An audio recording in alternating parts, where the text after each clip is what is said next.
I've been feeling absolutely awful for the past week, ever since I got back from my latest work trip. It wasn't like I had the flu or anything like that, this was much worse. I cheated on my wife, Sarah. Yeah, I know what you're thinking, what kind of man cheats on his wife? Trust me, I've told myself that, and 100 other horrible things. Right now, I feel like I've sunk to a level lower than rock bottom. Every day, when I come home from work and see her, my stomach twists itself into knots, and all I want to do is cry. The worst part? I had unprotected sex with her afterward, and the thought that I might have passed something to her, how could I be so reckless? I could try to blame it on alcohol, but that would be a lie. Sure, we'd been drinking for a few hours after some long, dull meetings, but I wasn't drunk when everyone else called it a night. If I had just gone back to my room instead of getting that last drink, none of this would have happened. I could be sitting here right now, smiling at Sarah, enjoying our time together. But no. Instead, I'm sitting in the bathroom, practically choking on my guilt, hoping for any kind of release, though deep down, I know this feeling isn't going anywhere. She had sat down next to me, flashed a smile, and ordered a drink for herself. Did I notice her? Of course. When an attractive woman sits down next to you and gives you a look, it's hard to miss, unless you've completely checked out. She, like me, was on a business trip, but unlike me, she wasn't married. At least, she wasn't wearing a ring. We started out with casual conversation, nothing more than that. But then, we began to flirt. And when she touched my arm, I felt a spark. That was the moment I should have excused myself and headed back to my room. But I didn't. We kept talking, and the flirting got more obvious. Eventually, she suggested we go dancing in the lounge. Me? I'm not much of a dancer. Just talking would have been enough. But the songs were all slow, and I barely know how to dance anyway, though that didn't really matter, we weren't moving much by that point. One of us mentioned having another drink, and when she brought up her room, I couldn't stop myself. We ended up sleeping together. As soon as my brain caught up with what was happening, I got dressed, made some excuse, and bolted back to my room. My phone was blinking with a voicemail from Sarah. It was too late to call her back, and what was I supposed to say anyway? Sorry, honey, I missed your call because I was cheating on you with some stranger. Yeah, that would go over well. So, like a coward, I tried to cover my tracks and forget what happened. But I couldn't. I called Sarah from the airport, telling her I'd be home that night. I spent the entire 3-hour flight praying she wouldn't find out, asking God to forgive me, and promising that from now on, I'd be the perfect husband. But the guilt never let up. I figured that was God punishing me. When I got home, Sarah greeted me at the door, just like she always did. We've been married for 7 years, and it still felt like we were in that honeymoon phase. She's the kind of woman guys dream about, 5 feet 5 inches, 105 pounds, with short blonde hair and a killer smile. What the hell was I thinking? I couldn't stop myself from thinking about the other woman, even though sex with her wasn't anywhere near as good as it was with Sarah. Not even close. I threw myself into work, but I was a mess. About a week later, Sarah told me I should go to the doctor, thinking something was seriously wrong with me. I knew what it was, I was physically fine, but my mind was making my body pay for what I had done. 2 weeks after that, I decided I had to tell her the truth. Sarah was starting to think I had some kind of terminal illness, and in a way, she wasn't far off. On a Friday night, after the kids were finally in bed, I sat across from her in the living room and laid it all out. I told her everything. For a split second, I felt relief, 22 seconds, to be exact. Then she let me have it. "You low-life piece of garbage," she started. Then came the words, "cheating bastard," before the tears started flowing, and she ran upstairs to what used to be our bedroom. I didn't think I could feel worse, but somehow, I did. I sat on the couch all night, wondering what would happen next. I barely moved, didn't even breathe half the time, just wishing I could die. And honestly, I think Sarah would have been happy to help me with that. In fact, it probably would have been kinder for her to find me dead that Saturday morning than for what happened next. "Get out, Mike. Get out before I strangle you with my bare hands," she screamed at me. "I never want to see your lying face again." I barely registered the first word she said, and by the time the rest sank in, they were already bouncing around in my head. She was still shouting, saying all sorts of things, but I only managed, "Sarah, can we at least talk about this?"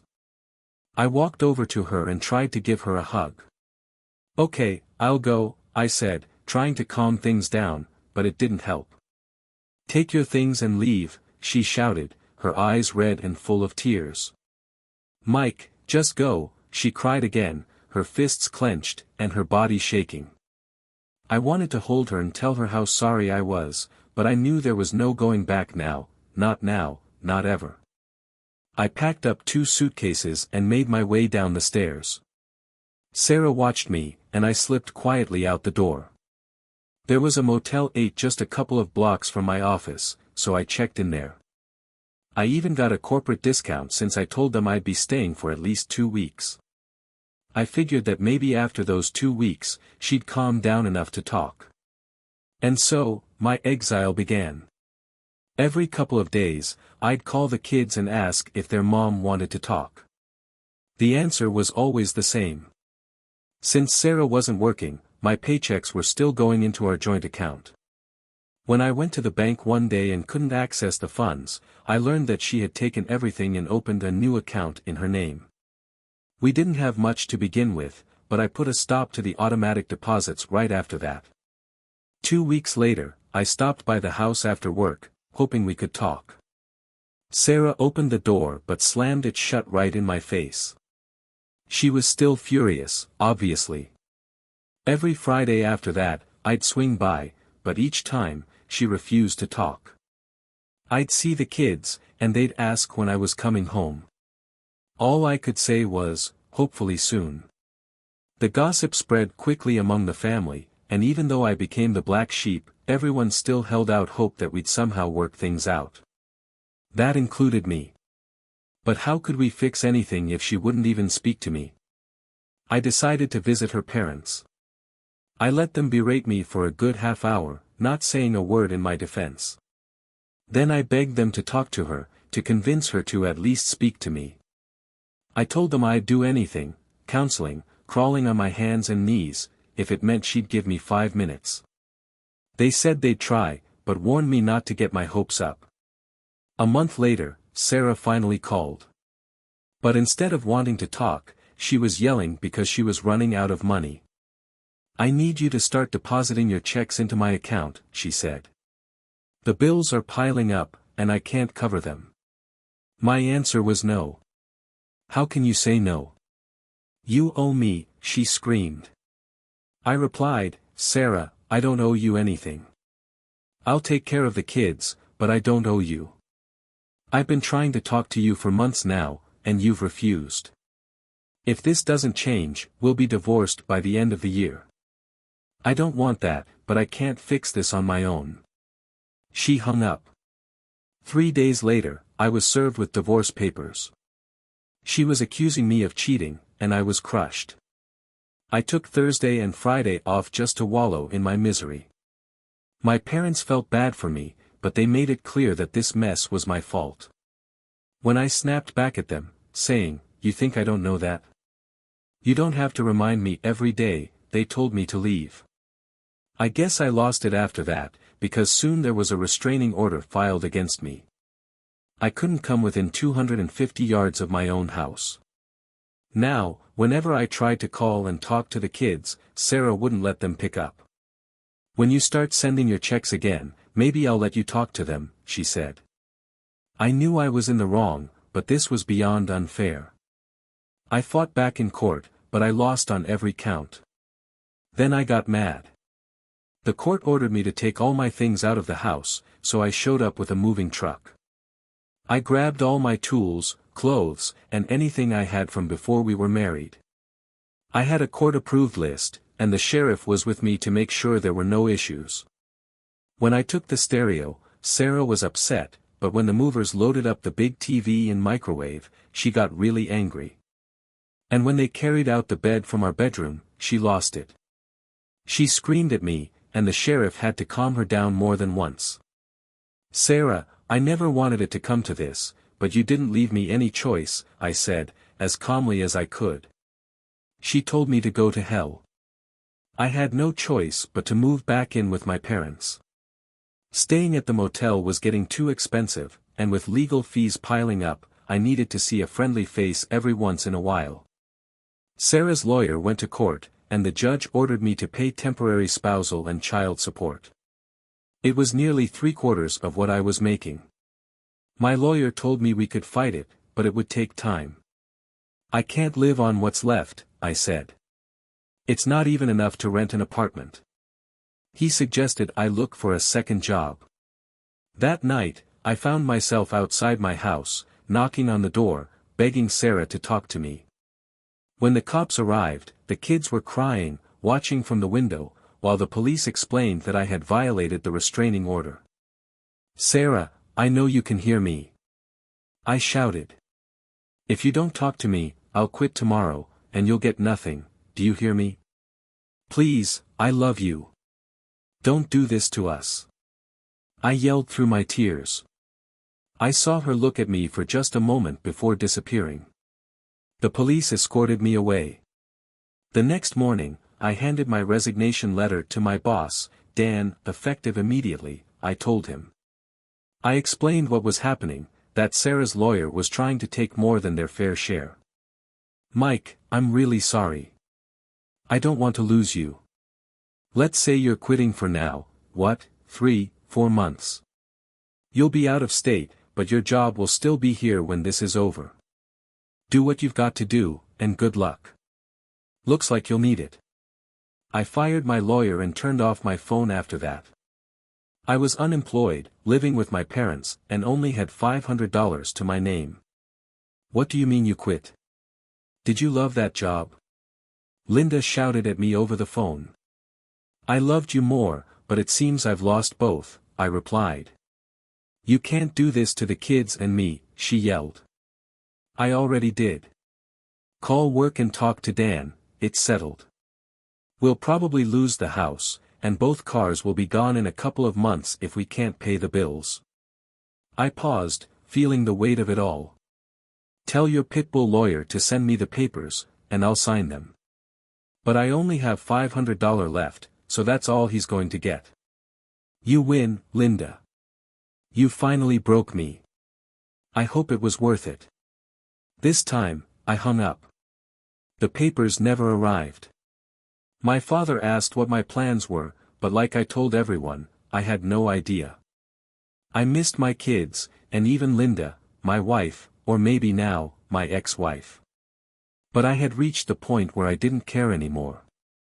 I had ruined my life, and it was time to move on.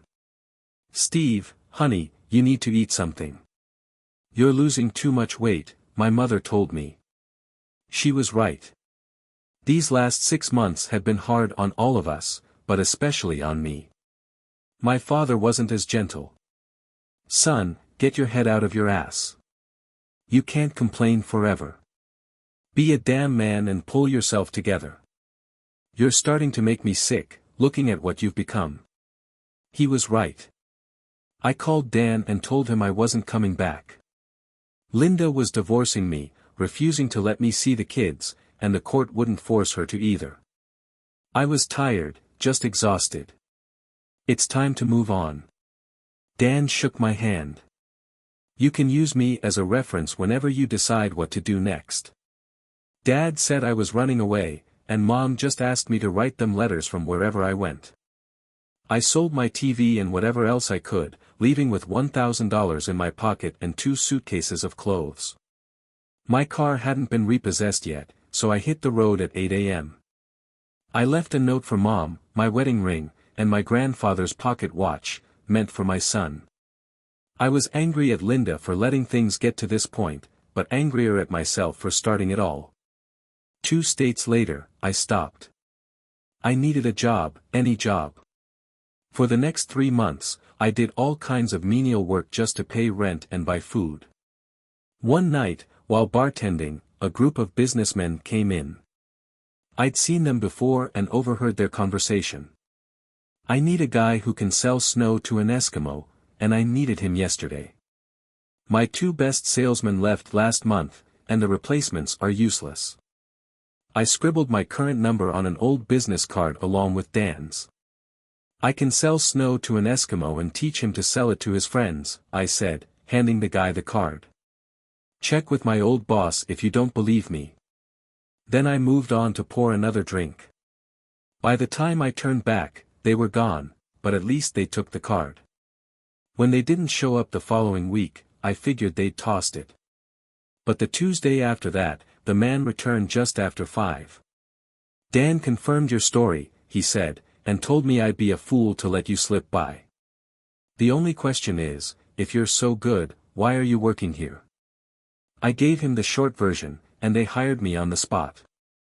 I worked hard because it was all I had left. I sent 50% of my first paycheck to my mom, telling her to give it to Linda, but not to let her know where I was. I didn't need another lawyer ruining this second chance. I just put my head down and gave everything I had. After work one evening, I sat down for a drink, and a woman sat next to me and said, "Hi." My body tensed, waiting for the usual anxiety to hit, but it didn't. She was tall, with long brown hair, and she was striking. I bought her a drink, and we spent the night talking. Was I trying to get her into bed? No. I wasn't about to repeat my past mistakes. But I did set up another meeting with her for next Thursday. She asked a lot of questions, especially when I told her I was divorced.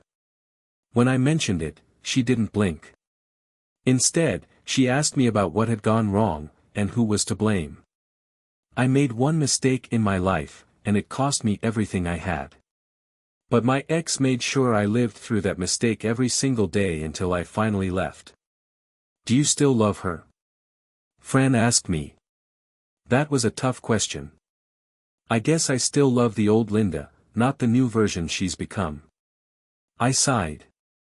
Sorry, it's still painful, but after a couple of drinks, I start to feel more indifferent about it. I ordered another round. Dinner was wonderful. Fran was the kind of woman you felt at ease with. When she suggested a nightcap in her motel room, I politely declined. I told her that when my divorce was finalized, I'd be happy to take things further, but not before. We met a few more times before she told me her project was over and she needed to return home. I asked her to give me advance notice next time so I could plan something. She smiled and kissed me. See you again, she said as she drove off. That night, I decided to bury the old Steve. I was still working hard, probably harder than 2 men combined, but now I was making time for myself. I ate healthy, started going to the gym, and picked up running again. My energy levels were high, and I looked better than I had in years. I continued sending money home every week, but I was ready to take the next step toward recovery. Mom, I want Linda to send me the divorce papers, I said on a call one evening. I'll sign them and end this year-long nightmare. Tell her I'll be fair, but it's not going to be the 75% she demanded last time. And I want full rights to see the kids. Steve, are you sure you want to do this? Mom asked, her voice concerned. It's time to start over, and I can't do that while I'm still married to her. I expected the papers the following week, but instead, I got a surprise. Fran called and said she'd be in town on Tuesday night. Do you have time for dinner? She asked. Just tell me when and where, I said, excitement creeping into my voice. We had dinner at the same restaurant as before. I ordered a bottle of wine, and once again, the evening was fantastic. I need to show you something in my room. I brought it with me from home, Fran said with a huge smile. When we reached her room, she started teasing me again.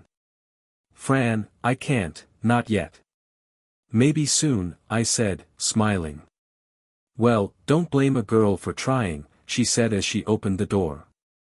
The light flicked on, and standing in the room was Linda. "Sorry for the deception," Fran said. "She hired me to test the theory that, once a cheater, always a cheater, holds true in your case." "Still pulling the strings, Linda?" I shouted. "And Fran, what would have happened if I'd decided to come up last time? Would you have gone through with it? Would that make you any less of a woman?" I was furious. "I think you two underestimated me," I said, turning around and walking out. Later, I called my mom. "Did you know about this?" I asked, anger boiling over. "You mean Linda wanted to see you?" "Yes, I knew. She talked to me this morning when she dropped off the kids," Mom replied. "And about the game she's playing with me?" Silence. I hung up. The next day, I arrived at work early, shut my office door, and told my secretary I wouldn't be taking calls or visitors. I skipped lunch and hit the gym after work, pushing myself until I could barely stand. The shower afterward revived me, but I was still fuming. Fran was waiting for me in my car. "I'm sorry, okay? It was my job to check on you. You have no idea how many creeps are out there," she said. "And I think I owe you this." Linda just wanted to be sure. Sure of what? That she had broken me? That she had hurt me beyond repair? Even though I made one mistake, she never gave me a chance to explain or ask for forgiveness. What about how she drained our bank accounts and turned me into a villain in front of her lawyer? And the final humiliation of making me pay just to see my own children? I yelled, the rage surging again. I wanted to see her, yes, but only to close the book on that part of my life and start over. Fran looked at me calmly. "Steve, just talk to her. What do you have to lose? She told me she won't leave until you do." I let her wait 2 days before agreeing to meet. The three of us met in a quiet restaurant. Linda looked uncomfortable. "Steve, I'm sorry about all this, but I needed to know," she said, her voice wavering. "Why didn't you just call and ask if I was cheating?" I shot back, my irritation clear. "Oh, that's right, you refused to talk to me. So, Linda, how many times have you sought revenge over the past year? With a body like yours, there must have been a line down our driveway. Learned any new tricks? Could have at least sent me a video to really twist the knife," I added, my tone sharp. "Steve, are you done?" Fran interrupted, looking from me to Linda. "If you've got any more cheap shots, get them out of your system so we can have a real conversation." Linda, clearly startled by my attack, stayed quiet. "I think that's it," I said, finishing my drink and ordering another. "Steve, you have no idea how much you hurt me. You were the last person I ever expected to cheat on me. When you told me, I just lost my head. But can you blame me? What would you do if I had cheated on you? Would you welcome me back with open arms?" "I doubt it," Linda said, her voice cracking. "I think my lawyer went a little overboard, but he was just protecting my interests, and the kids. I wasn't working, and when the money started running out, I got scared." "Linda, you could have talked to me," I replied, shaking my head. "No, I couldn't. I was too furious. So, you unleashed hell on me. Now I get why there are so many angry ex-husbands. I was ready to support our kids, but you wanted, and got, your pound of flesh. By the way, do you still have the house?" I asked bitterly. "Yes, I was able to keep it with the help of my parents, along with the car. I was grateful when you started sending money, but not grateful enough to let me see the kids or even pick up the phone and talk to me. If you had just reached out, I would have left a way for you to contact me." "That's nonsense, Steve. You could have spoken to your mom, she would have told you where I was. You still managed to find me, didn't you?" I said, turning toward Fran. "Well, you got what you paid for. She's really good. Hell, I even thought I liked her. Stupid of me. Sorry about that, Linda said softly. But I needed to be sure. Well, you got your answers, and I got mine. Now, why don't you give me the damn papers so I can sign them and end this farce of a marriage so we can both move on? Steve, don't you care about the kids? Isn't that why you're here? She asked, her voice trembling. Mom's been keeping me up to date about them. And no, I don't really care why you're here, I said coldly. Don't you want to see your children? She asked, desperation creeping into her voice. More than anything. But I stayed away because I thought if I came back, you'd have me thrown in jail. Steve, I would never do that. Linda exclaimed. Really? Says the woman who wouldn't let me see them until I deposited my salary into your account and filed a restraining order against me. That was real nice of you, by the way. Like I said, I was afraid you wouldn't support us. I had no choice. You didn't even give me a chance. Hell, you didn't give us a chance. I shouted, my frustration boiling over. I've thought about that night a million times. Would I do it again?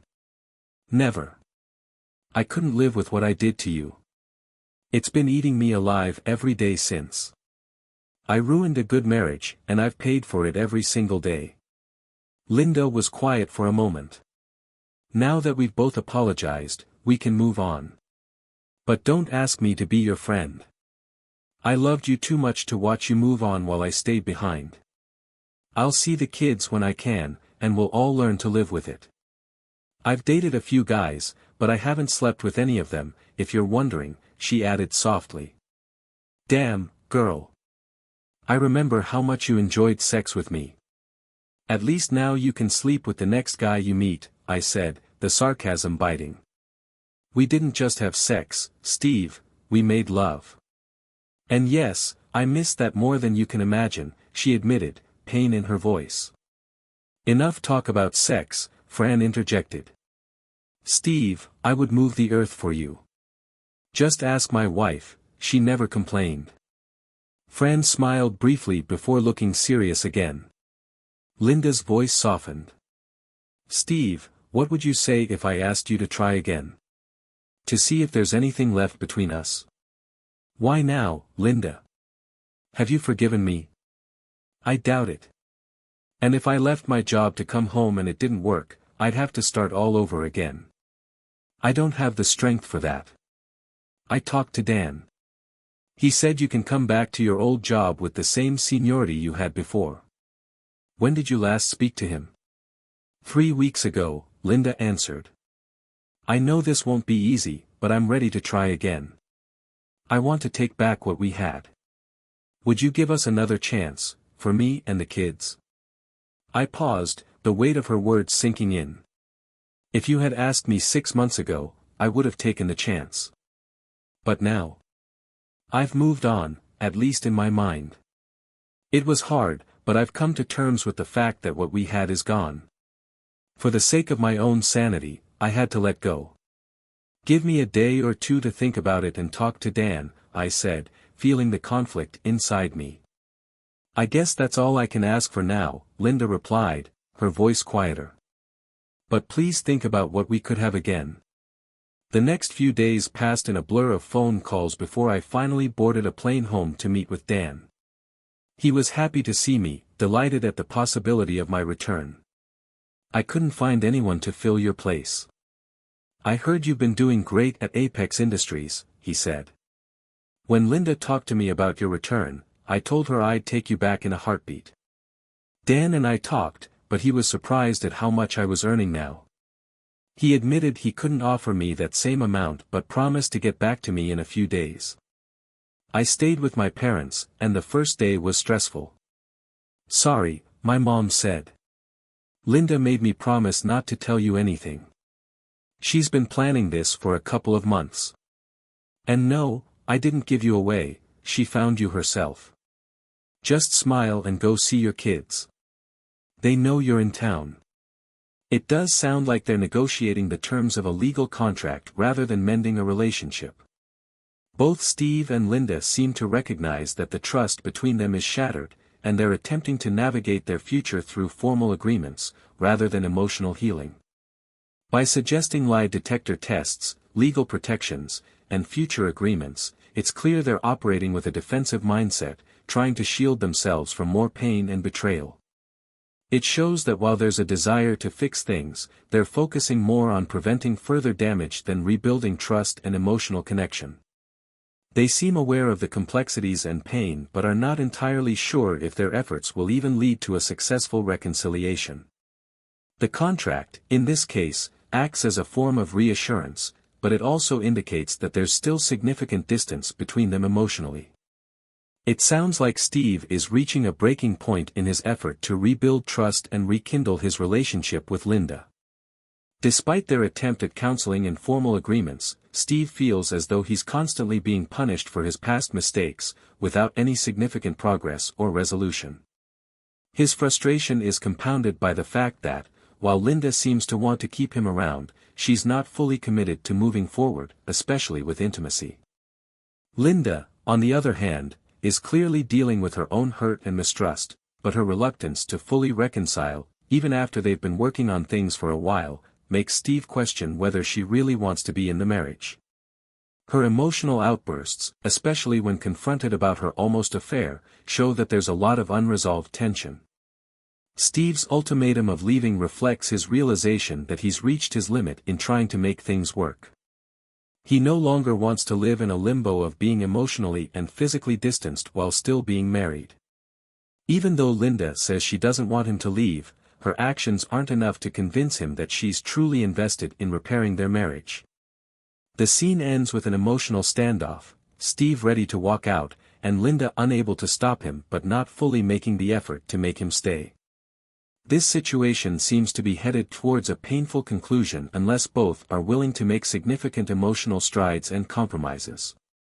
It sounds like the story is coming full circle with Steve and Linda giving their relationship another chance, despite the rocky path they've been on. Steve, after reaching a low point and deciding to leave, finds himself back with Linda in an unexpected turn of events.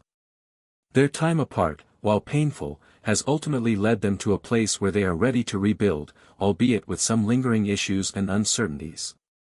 The moment with the brunette at the bar, who turned out to be Linda in disguise, shows how both of them are willing to explore unconventional methods to test their relationship. Linda's playful but calculated move suggests she still deeply cares and is willing to try unconventional means to reconnect with Steve. Their night together marks the start of a new chapter, where they are not focused on the past but looking toward a future without the baggage that previously held them back. The reference to Fran near the end brings the story full circle. While Steve and Linda are moving forward, Fran continues her schemes with others. Steve's reflection on whether to warn Fran's date serves as a reminder of his own past experiences with her, but it also highlights how far he and Linda have come. They're able to laugh about it now rather than let it haunt them. Thanks for watching. Like and subscribe to the channel to watch my next videos and share with me your opinion, what you would do in my place.